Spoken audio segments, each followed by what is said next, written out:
Boa tarde. O programa Primeira Página está de volta após o feriado com uma pegada de responsabilidade social. Aliás, não é muito a nossa praia, vamos incrementar isso. Acompanhe essa história, no mínimo comovente. Dos mais de 200 milhões de brasileiros, algo perto de 60 milhões vivem nas periferias dos centros urbanos, de acordo com um estudo da Serasa Experian.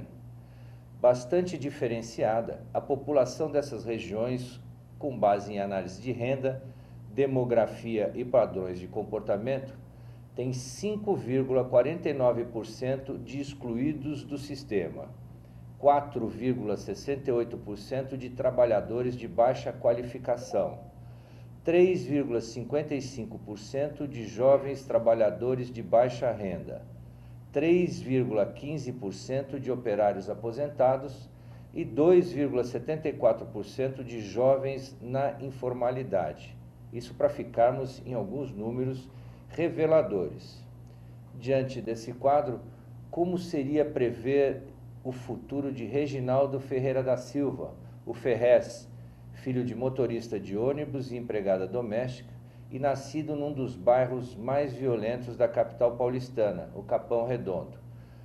Ferrez, bem-vindo, obrigado pela presença. Obrigado a você. Show de bola você estar aqui. E eu queria saber, para começar, antes de você virar Ferrez, romancista, contista, poeta, letrista, o que era o Reginaldo Ferreira da Silva na periferia do Capão Redondo? Bom, o Reginaldo era um menino que, quando eu mudei do Valor Velho para o Capão com 3 anos de idade, que é um bairro próximo já, né, do Capão, é um cara que ganhou um volante de Fusca para brincar, e eu saía com o volante de Fusca correndo pela rua, brincava de pega-pega, e aos 12 anos eu fui trabalhar na padaria, no meu primeiro serviço, trabalhar na padaria, de ajudar na faxina, carregar a caixa de Coca-Cola. Então era um menino que cresceu nisso, fiquei muitos anos trabalhando em comércio de balconista. Em algum momento da sua vida você se imaginou tomando o caminho da marginalidade bandida pelo fato do local ser mais violento que outras regiões? Mas se eu te falar que não, é mentira. Tem uma época que a gente fica meio perdido, né? Mas eu nunca fui competente para ser criminoso. O cara para ser... O que é competente? Tem que ter coragem, Sangue principalmente. frio, né? Tem que ser sangue frio, tem que ter coragem, porque você sai, você não sabe se você volta vivo, se você volta na cadeira de roda. As pessoas falam que é a vida fácil. Não é a vida fácil, é uma vida extremamente difícil também. E eu não tive essa competência. Então eu via meus amigos ali, alguns amigos meus entrando nessa vida, eu falava, nossa, mas você é louco, como que o cara vai fazer isso? Ele vai lá, e se o cara estiver armado, e se o outro cara também reagir, e se acontecer alguma coisa errada, e se ele machucar alguma pessoa? E a literatura me ensinou muito a zelar pela vida do outro. Então, como que eu ia tentar fazer mal para alguém se eu dava valor para a vida dele? Né? Porque a literatura dá o senso crítico. E eu comecei a ler ainda pequenininho, então eu já entendia que o outro também tem valor, que ele não é culpado por ter ou por não ter, que ninguém é culpado por outros não terem, sabe? Eu não assimilava isso dessa forma.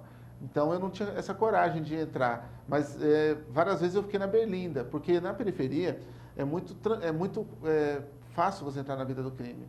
Você tem uma moto, um amigo seu pede uma carona, aí ele para e rouba alguém, você já entrou na vida do crime, sabe? Eu já levei um rapaz de carona uma vez que ele parou para comprar droga, e eu não sabia, ele estava no meu carro com um monte de droga. Então, acontece de você entrar às vezes sem se perceber, porque a vida criminal também é uma cultura. Quando o seu filho começa a se aliciar ali, usar maconha, participar da roda dos amigos na rua, ele está participando de uma cultura também. Não deixa de ser uma cultura negativa, mas é uma cultura. E esse é o problema.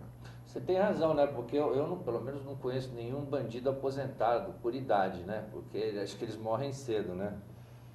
Quando é que foi que a literatura entrou na sua vida e quando você percebeu o seu poder transformador? Eu comecei a ler os livros do Hermann Hesse, quando eu tinha uns 12 para 13 anos. Nossa. E aí li o primeiro, que foi Demian, o primeiro livro. E esse livro me deu uma mudada, assim. Eu falei, nossa, eu quero ser isso, eu quero ser leitor. Eu quero começar a ler sempre, né? E até então eu lia só quadrinhos, até os 12 anos. E aí comecei a acompanhar a literatura. E eu não tinha ninguém para me dar referência de literatura. Então eu ia nos sebos, o rapaz me vendia os livros mais baratos, e ali eu li sobre tudo, cientologia, ufologia, tudo que eu li um monte de livro errado também, para poder acertar o Bukowski, o Hermann Hesse, para poder acertar um Flaubert, né? E então, às vezes, quando eu acertava, eu falava, é esse, eu vou tentar comprar mais livros desse cara. Pô, Machado de Assis, vou tentar comprar mais um. né? E aí eu trabalhava mais uma semana, pegava o dinheiro e comprava mais um. Não tinha acesso à biblioteca ali? Não tem Não, biblioteca, nunca né? teve, não tem até hoje. 1.200.000 habitantes no Campo Limpo e não tem biblioteca. Não tem uma livraria, não tem nada que tenha a ver com livro. Quer dizer, se você quisesse ler, é sebo e com investimento pessoal. Sebo, eu pegava um ônibus onde eu morava, meia hora depois eu passava por baixo da catraca, não tinha dinheiro para pagar a condução, meia hora depois eu chegava em Santo Amaro e lá eu comprava os livros de R$1, R$1,50, que eram os mais baratos. Quantos livros você já publicou? Ele é escritor, tá? Imagino já- perto de 10, não? É perto de 10. Agora vai completar o 10º, dia 5. Eu vou estar lançando na Martins Fontes, lá na Avenida Paulista. Que horas? Às 7 da noite. Eu vou estar fazendo a leitura do livro novo e depois vou estar publicando esse livro lá. Como é que ele chama? Os ricos também morrem. Os ricos também. Embora não sirva para o Sarney, para alguns, né? Porque parece que são imortais, né? É, verdade. Aliás, ele é imortal, né? Ele é imortal. Inclusive, ele está fazendo um romance agora, acabei de ver pelo rádio, de escutar pelo rádio. Ele está fazendo um romance sobre uma família imortal. Então deve ser uma autobiografia, né? Aliás, ele topou dar uma entrevista para a Folha essa semana, se não me engano foi ontem, né? Onde ele ia falar de literatura, mas ele reclamava que ninguém lia por preconceito. Você chegou a ler alguma obra do Sarney? Não, eu não tive esse Desprazer? esse desprazer, nem pretendo. Eu estou tentando me firmar na boa literatura. Carrascosa, né, Marcelino Freire. Eu estou tentando ficar nos contemporâneos. Quantos livros você já leu? Tem ideia, não? Eu já li mais de 2, 3 mil, tranquilo, assim, acho já... E quadrinhos, eu li mais de 3 mil quadrinhos, isso com certeza.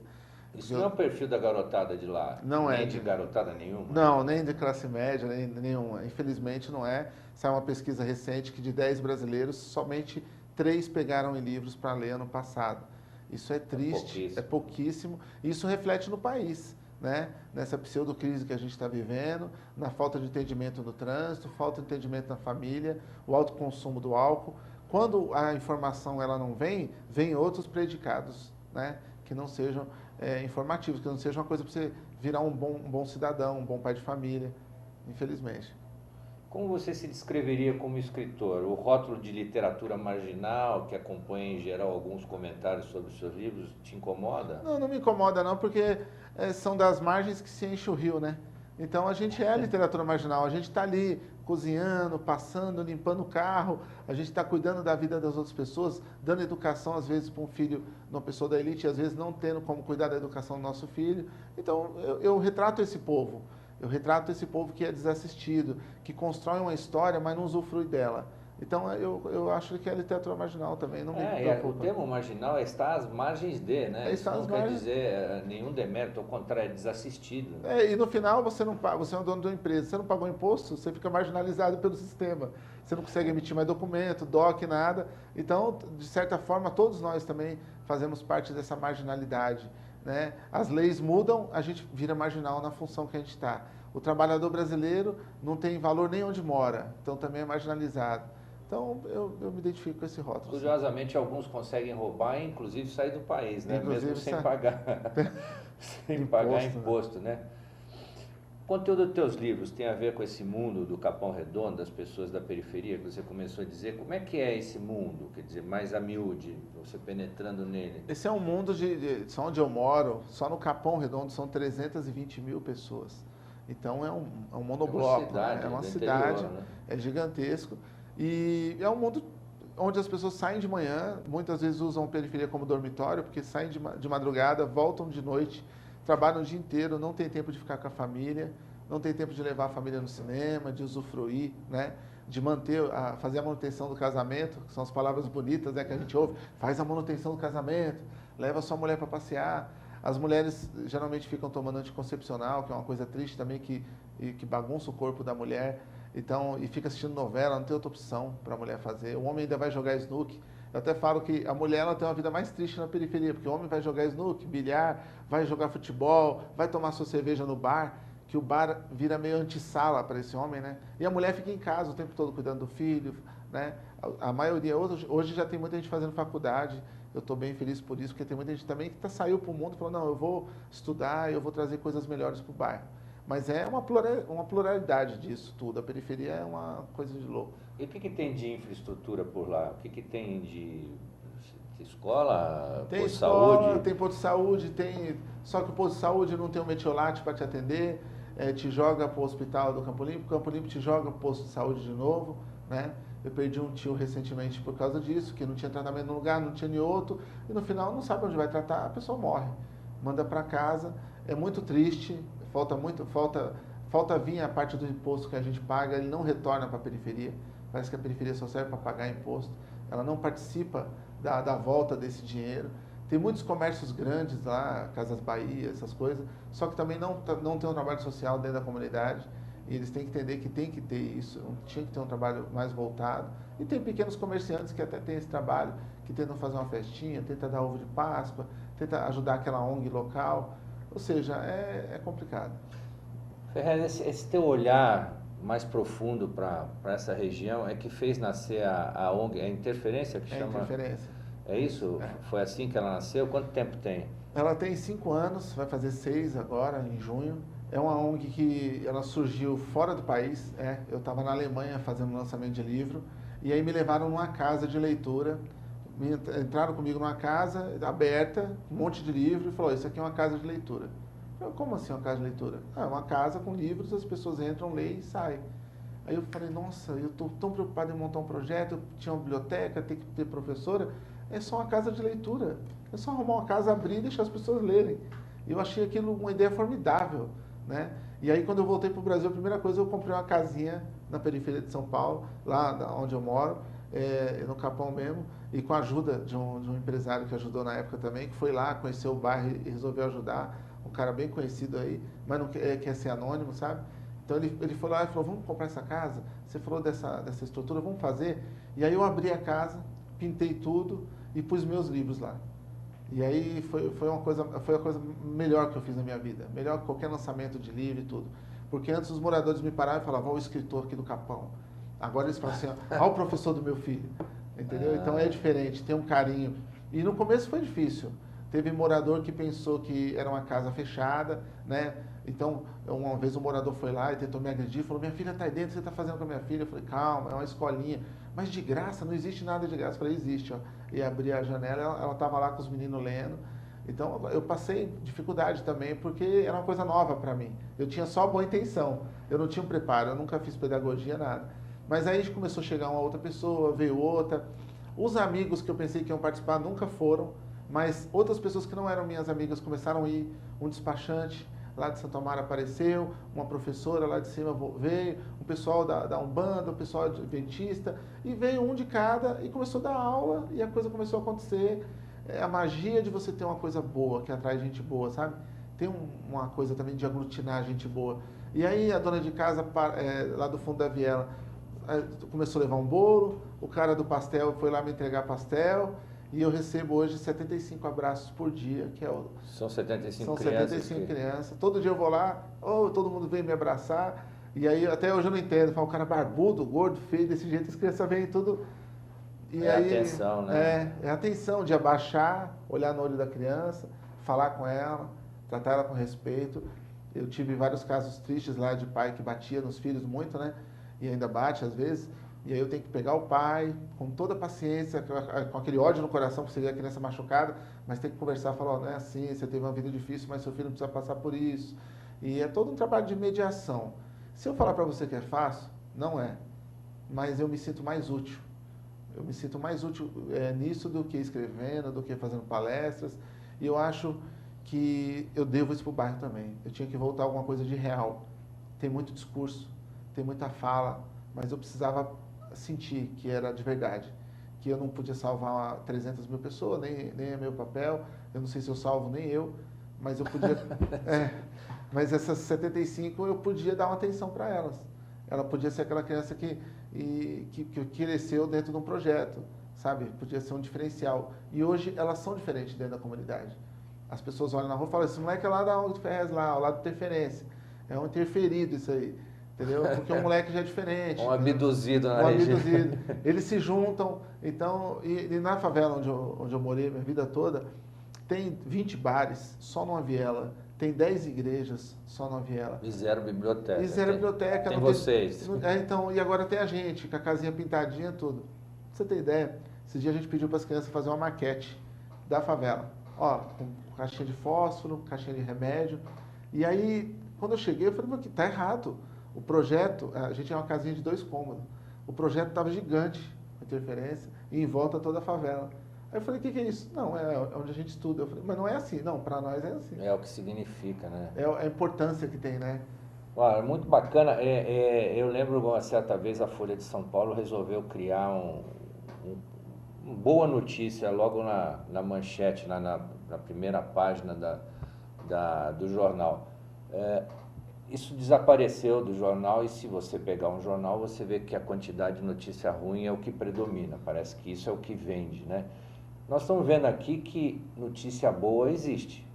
É só procurar. Pode ter em menor número, porque são poucas pessoas esforçadas, porque dá trabalho, né? Dá trabalho. Quantos anos levou isso para você chegar? Eu montei um outro projeto numa outra comunidade, 10 anos atrás, junto com o pessoal do Negredo, e aí a gente fez esse projeto primeiro. Aí depois eu saí desse projeto, eles continuam até hoje. Então tem muita gente também envolvida em outros projetos paralelos. Tem muita gente fazendo bem e sem condição, viu? Eu te falar que os moleques às vezes não têm condição nenhuma. Eu conheci gente que vendia rifa para poder pagar aluguel de projeto para ter criança estudando. Eu conheci gente que trabalha o dia inteiro e pega o salário do mês e dá no projeto para poder ver o projeto continuando. São pessoas que não têm apoio, não têm patrocínio e fazem a coisa de coração mesmo. Existe muita gente boa. As pessoas me perguntam, quando eu faço uma palestra, mas o que eu posso fazer? Eu sou médico, eu não sei o que fazer. Você é médico? Dá o seu dia ali, Um dia por mês que você for atender num posto de saúde, que você parar uma criança para conversar com ela, você já está fazendo uma coisa boa, sabe? A gente tem livro corporativo, livro administrativo, livro de autoajuda, para se autoajudar, né? Para se melhorar, para ganhar dinheiro, para ficar rico. Por que não existe um livro colaborativo, que é para ensinar todo mundo a se ajudar? Né? Não, é sempre o eu.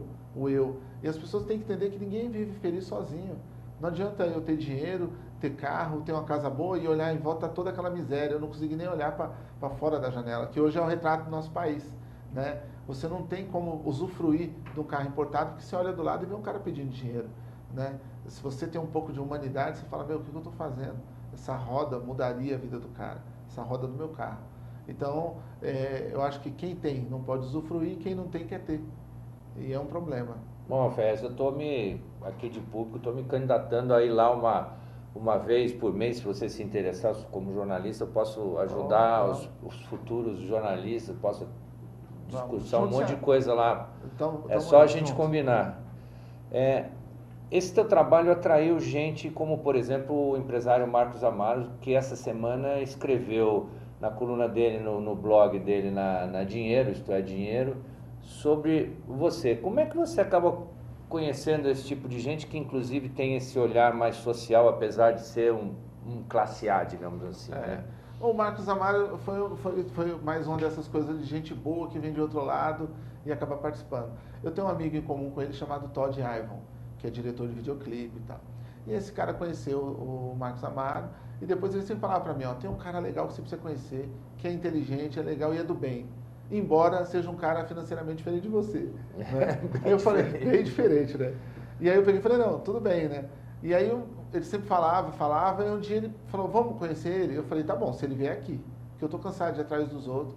Toda vez que eu vou atrás dos outros, eu não quero mais, é pedante, é triste. Aí ele falou, não, eu vou trazer ele aqui, ele é do bem, ele vai vir almoçar com você.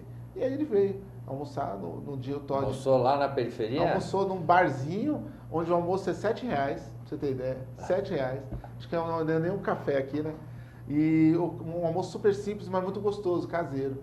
E aí nesse dia eu conversei com ele e vi um lado muito humano dele, um lado legal. Não vi nada elitizado, não vi nada disso. Eu só senti um ser humano que queria também fazer uma coisa transformadora. E aí ele foi conhecer o projeto, ajudou o projeto também, foi lá e falou, eu quero ajudar. Eu falei, não, eu quero ajudar. Ajudou o projeto se manteve agora com curso de espanhol por causa da ajuda dele, né? E virou um parceiro, virou um amigo meu, que a gente troca poesia direto pela internet, a gente se encontra, essa semana vamos encontrar de novo, e é uma quebra de barreira até muito grande para mim, porque eu sempre fui um cara também muito preconceituoso com a elite. E aí Deus falou assim, agora toma um tapa na cara, fica na sua aí, entendeu? Porque eu vou te mandar um cara para você ver que tem vários desses. Pessoas que também não sabem como ajudar, que não tem culpa de ter nascido num berço, embora muitos não tenham berço. entendeu? E foi isso, foi uma coisa que até para mim é um aprendizado também. Aí tá chegando mais gente boa, que nem você, tá chegando mais gente Quem boa. mais aí? Tem muito mais gente querendo ajudar ou já ajudando? Já, o Pedro Paulo, que é do pessoal daqueles supermercados Extra, né? O Pedro Paulo Diniz, o Pão de Açúcar, Grupo do Pão de Açúcar, Pão de Açúcar. É, esse pertence. Pertence, né? Não tem Então, o problema. Pedro Paulo Diniz, tem um pessoal também que tinha um instituto, que é do Marcos Moraes, que também Tá. foi lá também ajudar a gente, foi lá conhecer Filho a do gente. Olacir de Moraes. Isso, né? inclusive. Tem a Sagatiba. acho. Isso, inclusive o Marcos Moraes, ele já ajudou que eu estava ajudando um orfanato, não tinha nada a ver com o meu projeto. Porque a gente de projeto é assim, a gente está ali com a ONG, depois você encontra alguém pior que você. Aí você fala, não, eu vou deixar isso aqui com o pessoal cuidando, eu vou lá ajudar. E eu fui ajudar um orfanato que tinha sofrido uma enchente gigantesca, e ele foi lá e me ajudou de coração, a gente ajudou o orfanato por causa dele. Eu liguei desesperado para ele me atendeu na hora, porque eram crianças recém-nascidas, que estavam no meio do barro, sabe? Não tinha condição. Eu nunca falei isso no jornal, nem na televisão, e ele nunca também falou. Mas ele é um cara que uma ligação ele conseguiu salvar um monte de vidas. Uma ligação que eu dei para ele conseguiu É um salvar. jovem empresário, né?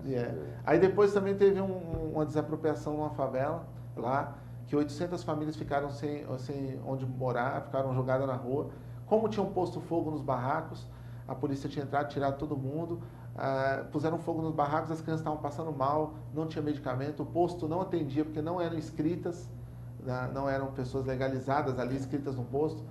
E aí, de novo, eu liguei para o Marcos Amaro, para o Marcos Moraes, liguei para todos esses caras que eu conheci e todos eles ajudaram também essas pessoas, porque eles viram que eu não estava nem pedindo para mim. O único político que apareceu no dia foi o Suplicy também, que pegou o carrinho dele e foi lá ajudar. Tá na hora, Suplicy, de mudar também, hein, Suplicy, né? Vai ter que mudar, né?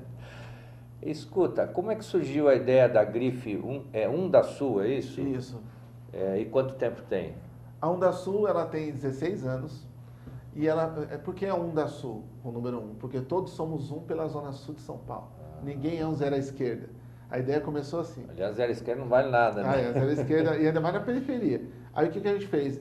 Eu sempre critiquei o cara usar essas marcas importadas, né? Então o cara usava essas marcas que vinham lá dos Estados Unidos, usava roupa de surf, e eu falava para os moleques, eu tô lendo aqui, a literatura está me abrindo mentes, aqui não tem praia, aqui não tem, por que você usa roupa de surf? Ah, não sei, porque eu quero andar na moda. E aí, entanto eu criticar, eles falam assim, por que você não monta uma sua? Já que você critica tanto, monta uma marca sua que eu compro. Aí eu falei, tá bom, eu vou montar uma marca nossa, não vou montar uma marca minha. E aí eu montei uma marca chamada Undasul, e aí comecei a fazer uns bonezinhos em 1999. Eles compraram os bonezinhos, o pessoal da minha rua. E aí fiz as camisetas também, o da Sul Capão e tal. Só que aí começou a ter o problema das pessoas comprarem a roupa e falar, eu vou usar isso aí como? Eu vou no shopping, o cara vai me parar, o segurança, o negócio da Sul Capão. Aí o outro, eu vou usar um menininho chorando, tem uma imagem nossa que é um menininho negro chorando com as asas de anjo, né? Que é uma homenagem a todas as pessoas que foram mortas na Zona Sul de São Paulo. E aí o cara falou, eu não vou com isso, meu sogro, eu tô querendo pedir a menina namoro, eu vou usar uma roupa dessa, meu sogro vai achar que eu sou maloqueiro. Só que começou a acontecer o contrário. Ele ia na casa do sogro, o sogro, nossa, que legal essa camisa, é do Capão mesmo, é uma marca daqui? É a marca daqui. Eu vou querer uma. Ele ia no shopping, o segurança parava, ele falou, eu sou da Zona Leste, lá não tem uma marca assim, como que eu faço para comprar? E a marca de boca em boca foi alcançando, ela virou 3 lojas depois. Hoje a gente tem mais de 10 pontos de venda, né? Estamos construindo um ponto de venda no Japão agora, estamos fazendo toda a estrutura para montar no Japão, temos venda na Alemanha, e aí eu tenho isso em comum com o Marcos também, né? Eu consigo ser um administrador, a literatura me ajudou muito nisso também, né? Pelos livros certos que eu li, e aí eu estou administrando a marca, a gente tem mais de 75, 80 itens hoje. E quem tem medo de ir ao Capão Redondo para comprar, tem pela internet? Onde estão essas lojas? Tem. Pela internet tem o site undasul.com.br, tem o Facebook também, a pessoa pode pedir diretamente na loja, a gente manda para todo o Brasil também, ou a pessoa pode visitar a gente no Capão, ou na 24 de maio, no centro da cidade, ou em qualquer ponto de distribuição que tiver a marca.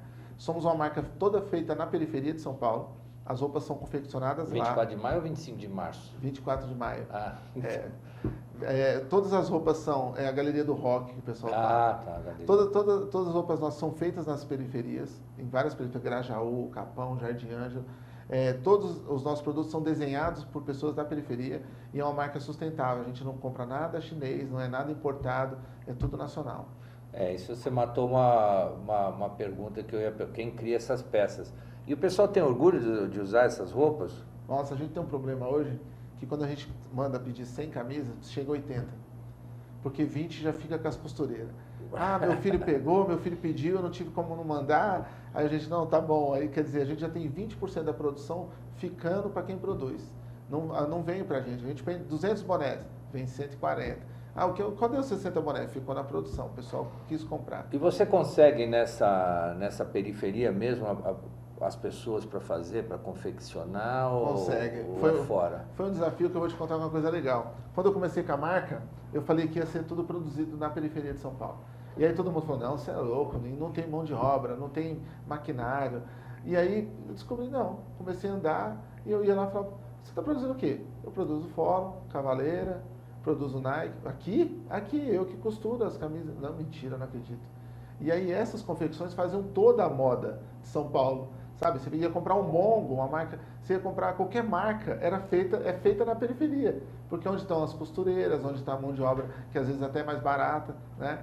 E aí eu peguei e conversei com eles e falei, não acredito, agora eu faço lindo a marca. Então a marca ganhou uma qualidade muito maior, porque a gente também paga um pouco melhor que outras marcas, né?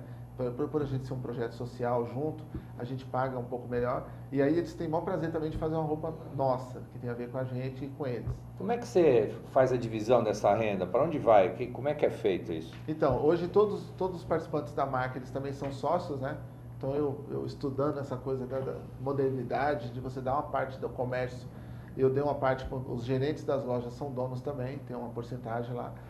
E o que sobra da marca, tirando estrutura e a coisa de volta, de voltar a aplicar na marca, o que sobra vai para a ONG, justamente ajuda a manter a ONG também, e ajuda a manter um projeto que eu tenho chamado Selo Povo, que é uma editora, que publica novos autores. Então o dinheiro é esparramado, assim, ele não é muito dinheiro, mas o que vem, ele é esparramado para gerar outros projetos. E como é que você sobrevive se você fica dividindo o que não é muito? Aí eu faço palestras. Aí entra a minha vocação de fazer palestra, de fazer eventos. Então eu sou muito requisitado para fazer palestras, às vezes para empresa, para comércio, porque eu sou um projeto social, que a Fundação não deixa de ser um projeto social, né? Mas que gera renda, que não pede renda para os outros. A Fundação não precisa pedir renda, né? E isso dá uma curiosidade também. E é um case de sucesso, né? Você transformar o nome do bairro, que era tido como o maior número de assassinatos do mundo, você transformar ele em roupa e vender, é um case de sucesso. Então, eu faço muita palestra sobre a minha carreira também, sobre a literatura. Quem quiser te contratar, como é que faz? Quem quiser contratar, tem um e-mail, palestrasferrez@gmail.com, ou então a pessoa pode entrar na internet, tipo, Ferrez, blog do Ferrez, que ele vai me achar. Ferrez com Z, não precisa pôr acento na internet, né? Como é que o empreendedor social de sucesso faz para mostrar esse exemplo na periferia? Como é que é o modelo da sua palestra? Você vai lá sozinho, com cara e com a coragem, ou você tem... Eu tenho, às vezes, eu já fiz palestra em tanto lugar que para mim tudo é comum, sabe? Quem já fez palestra em cadeia, em FEBEM, em Fundação Casa, em aldeia de índio, em colônia de pescador. Então, para mim é tranquilo. Eu chego e onde eu vou, se eu pego um público mais carente, pessoal que não tem muita condição, que está ali, eu trabalho um pouco com eles autoestima, trabalho uma coisa mais motivadora de que vai dar certo, que tem que dar certo, que é uma coisa também de você programar seu cérebro para dar certo. Dou referências literárias para eles irem atrás também, então falo muito de novos autores e tal. Vira uma palestra um pouco motivacional, porque eles têm que sair de lá com alguma coisa, né? Eles não podem sair de lá com menos. Se eu pego uma turma que é mais uma classe média, tal, eu já trabalho sobre a problemática do país também, sobre como poder ajudar o próximo, e também passo informação também, porque geralmente as pessoas não têm um tipo de informação literária. Então muda um pouquinho de público para público. Eu sinto o público e trabalho com ele o que eu acho que eu tenho que trabalhar, para motivacionar sempre. Você está com quantos anos, constituiu família, mora no Capão, pretende sair? Eu tenho 39, vou fazer 4.0 agora, esse ano. Melhor idade. Sou a melhor idade. A partir de, né? A partir de. Tenho uma filha chamada Dana Ferrez, de 8 anos, né? Tenho uma esposa também, sou casado com ela. E estou lá, morando lá há 39 anos já. 39? Como é que o pessoal da pesada trata você? Trata bem, porque eu sou um cara, eu já fui um cara também problemático no que eu falo, no que eu falei. Eu não sou um cara que alivio assim muito quando eu tenho um ponto de vista. Então trata bem, eles sabem que eu não vou passar um pano para eles, mas também não uso com eles uma droga, também não vou cometer nada errado com eles. E também assim, é um número pequeno de pessoas que estão nessa vida, né? A periferia é muito grande, é muita gente trabalhando, né? Eu até falo assim, ladrão não toma ônibus de madrugada. Você vai de madrugada, todos os ônibus estão lotados de gente indo trabalhar. Então, e também quem está nessa vida não quer coagir ninguém. Eles estão na vida deles e mal se segura, sabe? São pessoas que precisam também da nossa conversa, da nossa ajuda. Às vezes chama o filho para falar com a gente. Já aconteceu muito. Fala, meu, conversa com meu filho aí, você é um cara inteligente. E aí eu pego o filho do cara para dar conselho, sabe? Para não entrar nessa vida. Para né? não entrar nessa vida, para não participar disso, porque o cara vê o exemplo do pai ali e acaba tomando, né? Você vê isso desde a política, o cara vira político também. Então, Ô Ferreza, eu já faz tempo isso, mas de qualquer forma, eu estudei no Colégio Adventista de Ensino, pegava o ônibus, descia no ponto final e a gente caminhava tranquilamente, subia todo o morro para estudar lá em cima, que já acho que já é município de Itapecerica. E nunca tivemos um único problema. O que fez o bairro degringolar? O que aconteceu nesse tempo, né? eu acho que também se tem uma mística muito grande na periferia, de que é uma coisa muito violenta. Então, não é. As pessoas estão lá trabalhando, estão correndo pela sua vida. Não tem, assim, essa violência, essa coisa. Do jeito que você passou sua infância, as pessoas estão passando hoje também lá. Mas tem épocas que fica violento, né? Nós estamos numa época, assim, de chacinas. Infelizmente, nós voltamos para a década de 80. Estamos vivendo chacinas, estamos vivendo muita briga em trânsito. Eu acho que São Paulo tem uma tendência a ficar louca, mas primeiro chega na periferia. A periferia desenvolve primeiro isso e depois chega nos centros, sabe? E é onde falta mais estrutura. Então as ruas são menores, quando chove imunda. Então tudo Saneamento, isso, né? saneamento básico, falta de opção cultural para as pessoas, tudo isso junto aumenta também a violência, aumenta a falta de perspectiva. Descreve o Capão Redondo de hoje, que faz muito tempo que eu não vou lá. Aliás, faço questão de ir. O Capão é um lugar que cresceu muito. Agora tem muitas empresas grandes lá, né? Tem muita coisa acontecendo. Mas é que eu te falei, falta muita estrutura. Tem empresa que ajude a segurar o homem por lá, que não precisa fazer essa viagem de 4 horas até o centro? Tem, mas elas não são estimuladas. Não se tem uma conversa de empreendedor, não se tem um grupo organizado de empreendedores, não se tem um movimento dos comerciantes para poder melhorar isso. Os empresários lá são muito solitários também. Eu converso muito com eles, assim, o cara tem uma metalúrgica, ele sofre muito também, porque ele está lá, ele está acreditando no bairro tudo, mas isso não tem contrapartida. Se ele vai para o interior, ele tem ali um abatimento de imposto, na periferia não. Isso é muito difícil, porque o cara acredita na periferia, mas não tem uma contrapartida.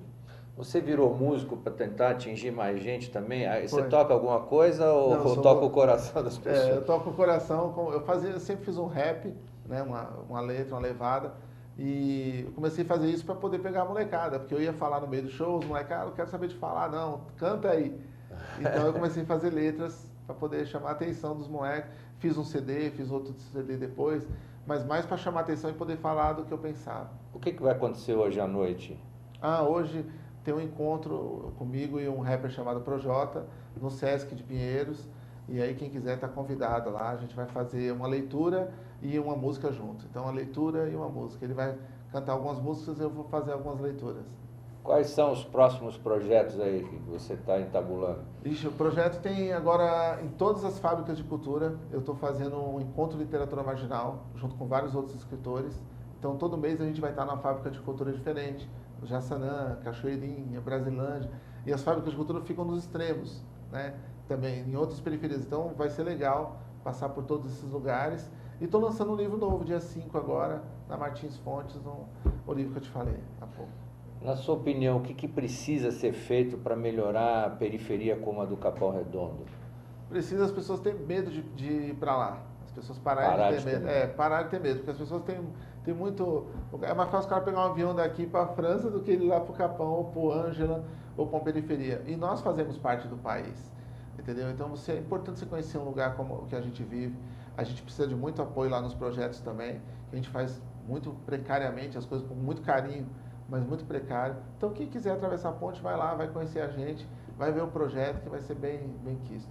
Você conhece outros Ferrez das periferias, além de Não, você? conheço gente melhor que eu, muito melhor. Conheço, tem vários, tem o Alessandro Buzo, que faz um trabalho importante no Itaim, tem o Rodrigo Siríaco, que faz um sarau importante na escola dele, né, que pega as molecadas para ler. Tem muita gente legal fazendo evento, muita gente boa. Tem o pessoal da Coopermusp, que é a Cooperativa dos Músicos de São Paulo, também são organizados em ajudar os músicos, em ajudar as pessoas.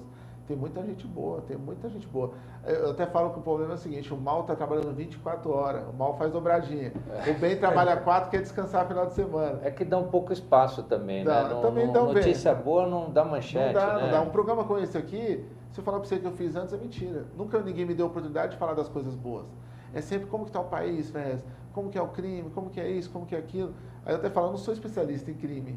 Eu sou especialista em mudar a vida das pessoas, né? Em coisas positivas, mas não dão esse espaço realmente.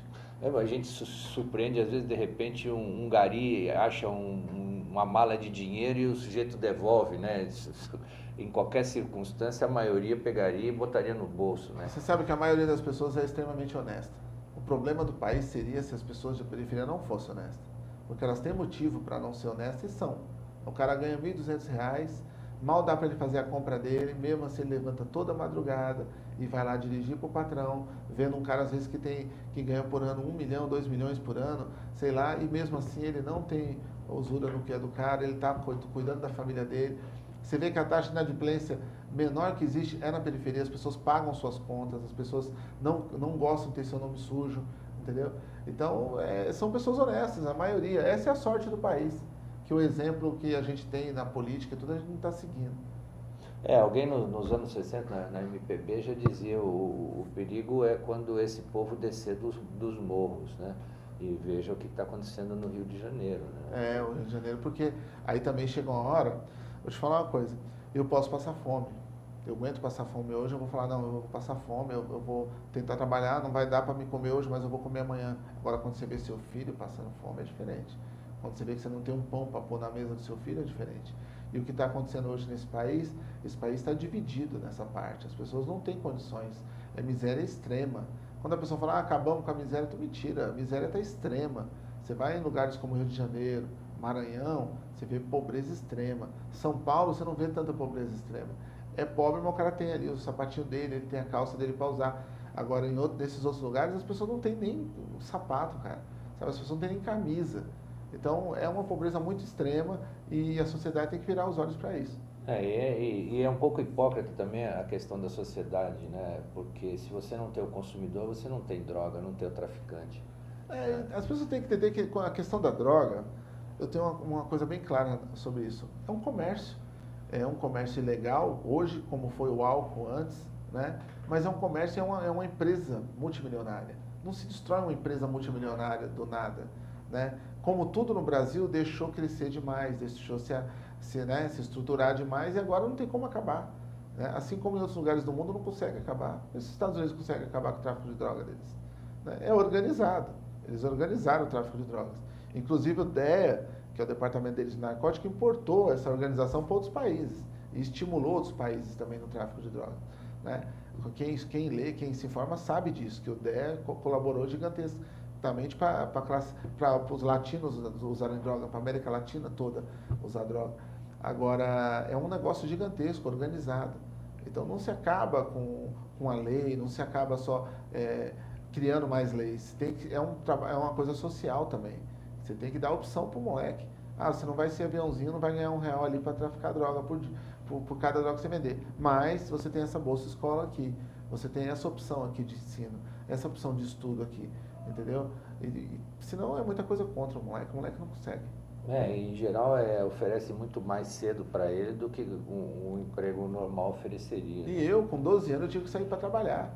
Entendeu? Naquela época, imagina o moleque hoje. Então, tem que sair para trabalhar. A família te pressiona. A família é pobre, a família mora no barraquinho de madeira. Né? É muito fácil a pessoa falar, tem que abaixar a maioridade penal, tem que não sei o que, não sei o que. É muito fácil julgar. Mas vai lá, pega um jovem desse. Pega um e tenta mudar a vida dele. Você vai ver como é difícil. ele não comeu bem quando era pequeno, ele não se alimentou, ele às vezes não tem o desenvolvimento cerebral que precisava ter, sabe? O corpo é fraco, nasceu do lado do córrego, então tem um monte de coisa errada na vida desse moleque. Ele não vai conseguir competir nunca com um que teve todas as condições. Não tem condição. Eu tenho casos, eu fiz o CIEJA esses dias, que é um centro de ensino para adultos, né? E aí um rapaz de 40 anos falou para mim, eu não consigo, eu estou tentando ler, eu não consigo, não entra na minha cabeça, Ferrez, eu não consigo, não foi feito para mim isso, eu não compreendo a leitura. Ele pode ler, mas não está entendendo o que está lendo. Ele não entende, né? Assim como a maioria dos brasileiros, em todas as classes, lê, mas não entende. Não tem a compreensão, do texto. Entendeu? Isso é uma coisa drástica. Hoje, eu diria tranquilamente que 80% a 90% das pessoas leem e não compreendem o que estão lendo.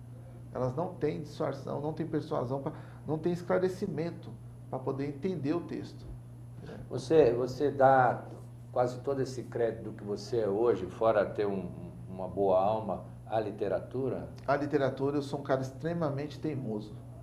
Eu fui teimoso, as pessoas falavam que eu ia fracassar, que ninguém ia ler livro, que ninguém lá lia, que não tinha comércio para isso, que eu estava totalmente errado, eu estava com um produto que ninguém queria, né? Então, eles que erraram, porque eu persisti. Eu persisti e contrariei a estatística. Falei, eu não vou morrer baleado, eu não vou morrer em chacina, eu não vou morrer porque eu estou na esquina, eu vou lutar para ser alguém, para provar que também a gente consegue ser alguém. Tem muitos assim, que conseguiram ser alguém também. E eu também vou tentar. Gente, que belo exemplo. Por isso que eu falei que era uma história, no mínimo, comovente. Uma boa semana, agradeço essa lição de vida que foi a sua entrevista. Eu que agradeço. Boa tarde.